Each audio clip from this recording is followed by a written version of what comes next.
Hello, welcome back to Talkin' Tunes, and today we are going to be talking about the 7 tunes on Emerson, Lake and Palmer's 1971 album, Tarkus. Emerson, Lake and Palmer are one of the best progressive rock bands. If you notice I'm talking a little bit louder, my air conditioning is on because it's 88 fucking degrees right now, and it's a high of 95 degrees today, and I made the brilliant decision to make all of my videos outside, but it's better than doing this shit in the winter. Okay. So, Tarkus was Emerson, Lake and Palmer's second album, released in 71, as I already mentioned, and the cover was done by the Scottish dude named William. I forgot his name already. God damn it. Okay. This video is just going to be great. But Tarkus is famous for its title track. 21 minutes of pure excellence separated into 7 magnificent parts. It's one of the best 20-minute suites I have ever heard. I remember the first time I heard it, I went, this is fucking awesome. It tells the story of the title character, Tarkus, who is a living, breathing fusion of an armadillo and a tank. How is that not awesome? And I think his nose is a fucking shotgun. This is one of the coolest covers ever. Come on. It tells the story of Tarkus. Part 1, Eruption, is borderline musical chaos for about 7 minutes, and it shows the birth of Tarkus. Just the birth of Tarkus. Stones of Years questions the ethics of this thing, of this living, breathing machine-animal hybrid. Just excellent. And then Iconoclast tells the story of Tarkus doing the one and only thing it was designed to do. Fuck shit up. It goes around taking out other machine-animal hybrids, and we come to Mass, which is him just taking out every single thing in his path, and this is all illustrated brilliantly by Keith Emerson going fucking ham on the keys, Carl Palmer's excellent pinpoint drumming, and Greg Lake's beautiful, beautiful vocals. And that's kind of part of one of very few problems I have with this song. There's very little Greg Lake in the instrument department. He's on it, he has a couple of guitar solos. The guitar solos themselves are nothing to write home about, but within this song they are fucking amazing. And he plays bass, and that was his function musically in the band outside of vocals. He played bass. That's not a knock. That is not a knock at all. It's just, he was a little bit less flashy. He was a little bit less flashy as Steve Howe and David Gilmour and Steve Hackett and such. He was a little bit less flashy than his fellow prog rock guitarists. Manticore tells the most epic story. Tarkus and Manticore battle it out for the rest of the song, just fighting and fighting and fighting, and finally we come to Battlefield. Clear the battlefield and let me see all the profits from our victory. You talk of freedom, starving children fall. Are you deaf when you hear the seasons call?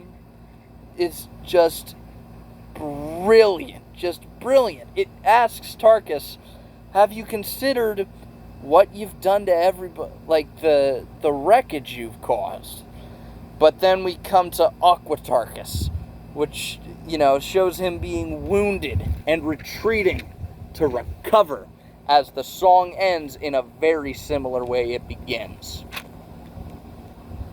It's amazing. Tarkus is amazing. The first side of this album is amazing. How does side 2 hold up? Well, here's the thing. Tarkus itself, Tarkus, the song, is jizzworthy from the first note to final note. Tarkus, the album, is not jizzworthy for the remaining 18 minutes on side 2. We start off side 2 with Jeremy Bender, which is 2 minutes of failed comedy over a silent film score. That's what it is. It's 2 minutes of failed comedy over a silent film piano and rock and roll drumming. It's stupid. And this is kind of the Emerson, Lake and Palmer problem. They will make something fucking amazing. Like, they either make something that's fucking amazing and just moves you, or they make something that either does nothing for you or, at worst, pisses you off. Now, thankfully, nothing here pissed me off, but a lot of stuff didn't do much for me. Song number 3, Bitches Crystal, is a much more ELP song than Jeremy Bender. I have no clue what the lyrics are about, but it shows off more of Keith Emerson's excellence, which I am always down for. Keith Emerson was a master of the craft, and sadly, he is no longer with us, and that just sucks. Neither is Greg Lake. They died the same year. Different causes. Keith Emerson killed himself. Greg Lake had ass cancer. It's so dark, dude. The Only Way is musically very churchy. It shows off Emerson on a church organ. The lyrics are very dark. They're kind of religious. And then the last minute of it is very ELP. And then Infinite Space is a direct continuation. It's purely instrumental. There are no lyrics. It's a direct continuation of The Only Way. And frankly, it doesn't do much for me, sadly.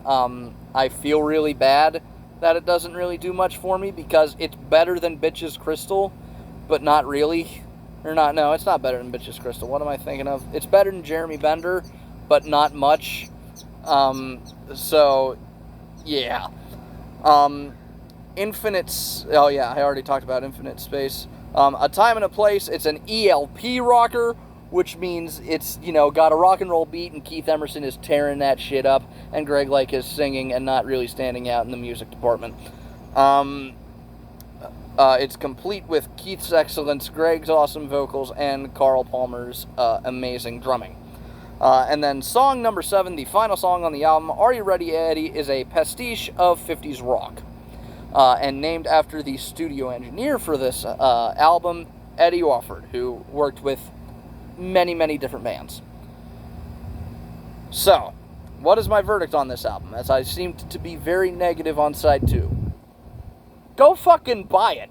Side 1 is worth the price of admission. It is pure excellence. This cover is worth the price of admission. This album has a very weak second side, but the first side makes up for it and then some.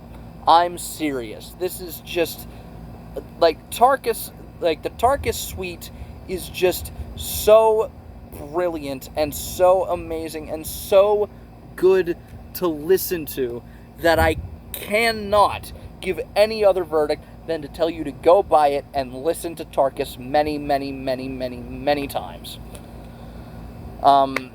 Emerson, Lake and Palmer would go on to produce many more albums, especially in the 70s.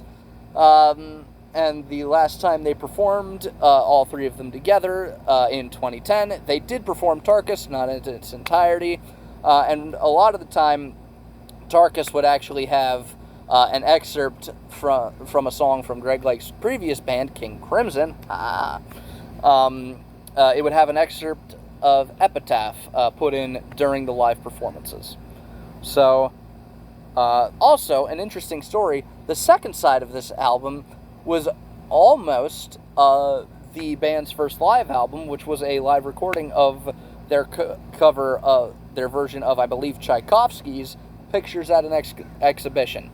And it's a very, very good album. However, we will not be looking at that next week. Maybe another time. Maybe next month. I don't know. But For now, I would like to thank you all very much for watching. If you've enjoyed this video, please leave a like on it. If you have something to add, please feel free to do so in the comments down below. If you want to continue along my musical journey with me, please feel free to subscribe. If you want to hear me talk about something other than music, I have a podcast with two of my buddies. It's called Dorkies. I will leave a link to that, to the most recent episode of that, in the description down below. And if you want to hear what I happen to be listening to that day, or a 15-second segment at least, you can follow me on my Instagram. I will leave a link to that in the description down below. And with that, I would like to thank you all very much for watching and remind you to stay weird and keep jamming. See you in the next one.